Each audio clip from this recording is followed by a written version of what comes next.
ओम शक्ति सांब सदा शिवाय नमः। ओम ऐं सरस्वते नमः।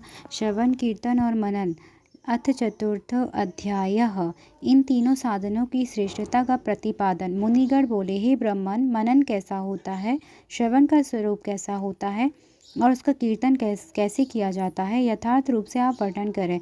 ब्रह्मा जी बोले, हे मुनियों, भगवान शंकर की पूजा उनके नामों का जप, उनके गुण रूप विलास और नामों का युक्तिपरायण चित्त के द्वारा जो निरंतर परिशोधन या चिंतन होता है, उसी को मनन कहा गया है। वह महेश्वर की कृपा दृष्टि से उपलब्ध होता है। वह समस्त श्रेष्ठ साधनों से प्रमुखतम है।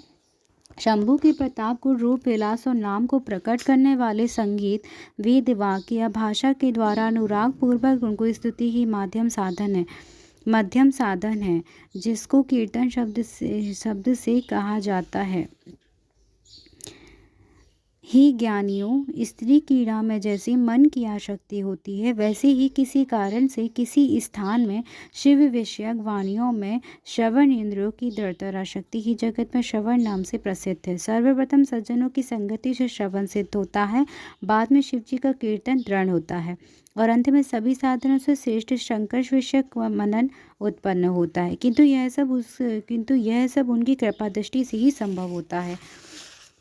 सूत जी बोले, मुनीश्वरों, इस साधन का महात्म्य बताने के प्रसंग में मैं आप लोगों के लिए एक प्राचीन वृत्तांत का वर्णन करूंगा। उसे ध्यान देकर आप लोग सुने। पूर्व काल में पराशर मुनि के पुत्र मेरे गुरु व्यासदेव जी सरस्वती नदी के सुंदर तट पर तपस्या कर रहे थे। एक दिन सूर्यतुल्य तेजस्वी विमान से यात्रा करते हुए भगवान सनत कुमार अकस्मात वहां आ पहुंचे। उन्होंने मेरे गुरुदेव को वहां देखा। वे ध्यान में मग्न थे। उसे जगने पर उन्होंने ब्रह्मा के पुत्र सनत कुमार जी को अपने सामने उपस्थित देखा। वे बड़ी बेग से उठे और उनके चरणों में प्रणाम करके मुनि ने उन्हें अर्घ्य प्रदान करके देवताओं के बैठने योग्य आसन भी अर्पित किया। तब प्रसन्न में भगवान सनत कुमार विनीत भाव से खड़े हुए व्यास जी से गंभीर वाणी से कहने लगे। सनत कुमार बोले, हे मुनि, आप सत्य सनातन भगवान शंकर का हृदय से ध्यान कीजिए, तभी शिव प्रत्यक्ष होकर आपकी सहायता करेंगे। आप यहाँ तब किस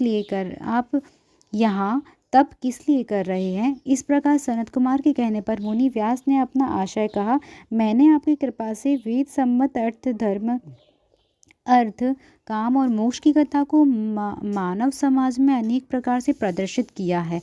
इस प्रकार सर्वथा गुरु स्वरूप होने पर भी मुझ में मुक्ति के साधन ज्ञान का उदय नहीं हुआ है। यह आश्चर्य ही है।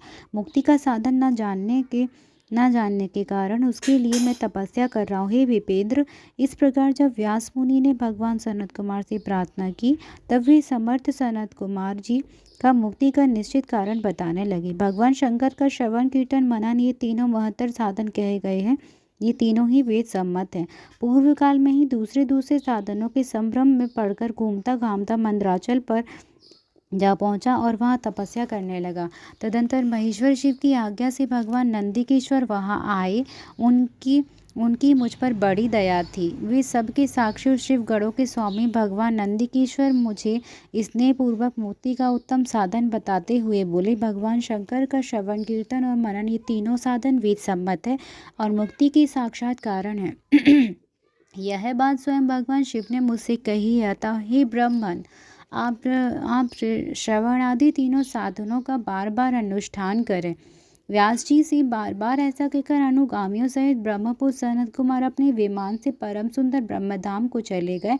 इस प्रकार पूर्व काल के इस उत्तम वृत्तांत को मैंने संक्षेप से वर्णन किया है। ऋषिगण बोले, हे सूत जी, आपने श्रवण आदि तीनों साधनों को मुक्ति का उपाय बताया। जो मनुष्य श्रवण आदि तीनों साधनों में असमर्थ हो, वह किस उपाय का अवलंबन करके मुक्त हो सकता है और किस साधनभूत कर्म के द्वारा बिना यत्न के ही मोक्ष मिल सकती है?